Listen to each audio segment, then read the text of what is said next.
La soirée football qui s'achève sur Europe 1 et la saison également de football puisqu'il restait les matchs internationaux. Les Bleus terminent bien, très en tête de leur groupe, je le disais tout à l'heure, et la victoire à 1-0 contre la Grèce.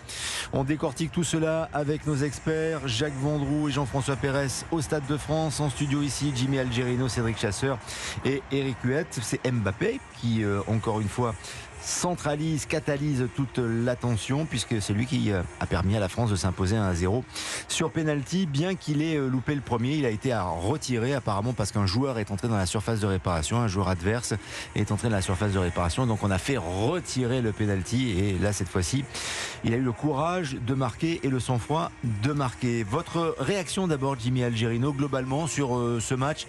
Il était temps que ça se termine pour les joueurs, pour les Bleus qui, à un moment donné, ça se sentait, c'était palpable, n'avaient qu'une envie, c'était partir en vacances.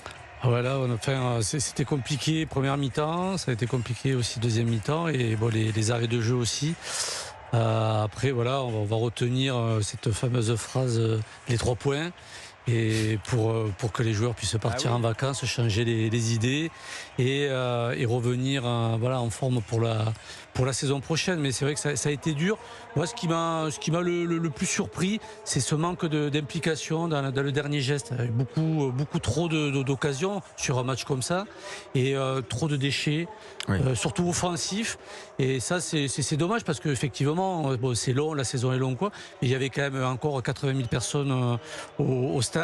Le match jusqu'à la fin n'était pas gagné parce que les Grecs se sont jetés un petit peu à l'offensive pour essayer de marquer. Donc voilà, je pense que oui, effectivement le score, mais Deschamps va quand même du moins avoir peut-être un petit discours au niveau des joueurs pour leur dire que la prestation, en tout cas individuelle et collective, était pas terrible. Pas forcément en adéquation avec beaucoup de talent, mais beaucoup de déchets en effet. Et dans le jeu collectif, on l'a vu, ça a été très bien illustré d'ailleurs par Jean-François Pérez tout à l'heure au commentaire. Sur ce but que les Français auraient dû marquer, Mbappé qui laisse passer la balle, on ne sait pas. 0. Non mais franchement, c'est impensable. Néanmoins, l'essentiel est fait, Jacques Vendroux. Vous l'avez dit pendant le commentaire. C'était prendre les 3 points, c'est garder la tête du groupe sur le chemin de la qualification. C'est bien de cela dont on parle. Non mais je reconnais que c'est simpliste de dire, et je suis le premier à admettre que c'est trop, enfin c'est caricatural. On a pris les 3 points, c'est vrai, on est quasiment qualifié pour le championnat d'Europe de l'année prochaine, enfin pour l'Euro 2024 qui a lieu en Allemagne, mais quelque part on peut se résumer qu'à ça. C'est-à-dire c'est le seul moment de satisfaction de cette rencontre qui n'était pas spécialement brillante, qui n'était pas spécialement ennuyeuse. On s'aperçoit quand même que les joueurs étaient en fin de cycle, je veux dire en tous les cas pour la saison. Jimmy Algerino a raison, je veux dire les joueurs étaient par exemple sur l'action, la dernière action où il y a 3 joueurs tout seuls face au gardien, ils doivent marquer le deuxième but, ça aurait été sans doute plus rationnel, mais on peut se contenter de ce qu'on nous offre. On nous a pas donné, même contre Gibraltar, on aurait dû logiquement en mettre 6 ou 7. On ne l'a pas fait. Ce soir, on aurait dû gagner 2 ou 3-0. On ne l'a pas fait. On ne l'a pas fait pour une raison très simple. C'est que je pense qu'offensivement, on a quand même un petit problème de réussite et d'implication. Et puis surtout, ce qui me semble le plus important, c'est que regardez un garçon comme Griezmann, il a disputé 67 matchs. C'est énorme. C'est quasiment du jamais vu à cause de la Coupe du Monde de football qui était dans une période qui était inhabituelle pour tout le monde. Faut pas l'oublier quand même. 72 matchs d'affilée, effectivement. Il n'a jamais loupé un match. Il n'a jamais loupé un match de l'équipe de France. Non, c'est exceptionnel pour Mbappé. Oui, Jean-François Pérez. Je peux juste vous faire part d'une petite image que je suis en train de voir sur le terrain. Je pense que c'est un délégué de l'UEFA de l'arbitrage qui est en train, ça fait 3-4 minutes pendant que Jacques parlait, qui était en train de débriefer le match avec Monsieur Lahoz et avec ses arbitres assistants. Et je peux vous assurer que ce n'était pas très bienveillant parce que je les voyais lever les mains, s'interpeller, se dire des choses qui n'avaient pas l'air d'être très très agréables. Ça a duré 3-4 minutes et Monsieur Lahoz là il est en train de fêter sa fin de carrière avec ses deux assistants, mais je pense que le délégué de l'UEFA qui était avec lui faisait des gestes pour lui dire ça n'a pas été bon ce soir, il y a eu des moments où les signaux n'étaient pas les bons, vous n'avez pas fait ce qu'il fallait faire en gros. Donc voilà, c'était juste une petite anecdote que je voulais vous narrer avant de revenir sur ce match. Mais vous avez bien raison parce que l'arbitrage, en tout cas Eric Huette, ont été au centre de cette rencontre bien souvent pour des pénaltys qui n'ont pas été sifflés, pour des cartons jaunes ou rouges qui auraient dû être donnés. Il s'est passé énormément de choses avec l'arbitre. Il a vraiment laissé à désirer cet arbitrage. Moi je pense même les 14 minutes, je trouve que c'est tellement excessif. Je ne sais pas où est-ce qu'ils sont allés chercher ces 14 minutes supplémentaires. Très honnêtement. Il voulait pas partir à la retraite. Oui, peut-être. Ouais. Enfin, en tout cas, sa dernière a été gâchée. Là, et puis il peut s'en prendre qu'à lui-même parce que la première partie du match, la première période, c'est lui qui est coupable. Après, il y a l'assistance vidéo ne l'a pas aidé non plus dans certaines occasions, c'est vrai, mais c'est bien dommage que pour Antonio Mathéoulaous, ça se termine ainsi. Quant à l'équipe de France, bien écoutez, elle n'a pas brillé ce soir, mais effectivement, elle a réussi l'essentiel en s'imposant.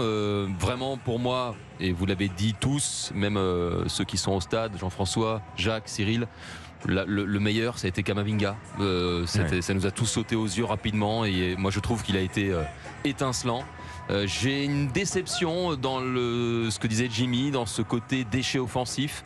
Je m'attendais de la part de Randal Kolo Muani à davantage de réalisme face au but. J'ai en mémoire l'incursion de Mbappé à la 11e minute, je crois, en tout début de rencontre, sur son côté gauche. Il centre et Kolo Muani arrive un petit peu en retard. Je pense qu'avec un peu plus d'expérience et un peu plus aussi de lecture du jeu anticipé, il peut peut-être avoir un mètre d'avance et il peut marquer. Ça va libérer aussi parce qu'il a marqué qu'une seule fois, c'était contre le Maroc. Lorsqu'il entre en jeu immédiatement, il marque en Coupe du Monde, Kolo Muani, et depuis on attend parce qu'il y a beaucoup on pense évidemment à la succession de Giroud, on attend, c'est pas le même profil mais ils occupent le même poste, ce poste de numéro 9. Et donc j'attends plus forcément de Randal Kolo Muani qui met beaucoup d'activité dans son jeu, ça c'est clair et net.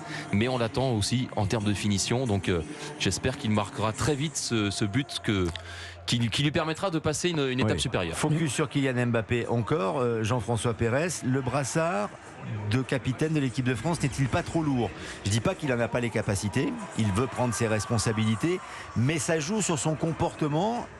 Et ça donne le sentiment que ça se retourne contre lui.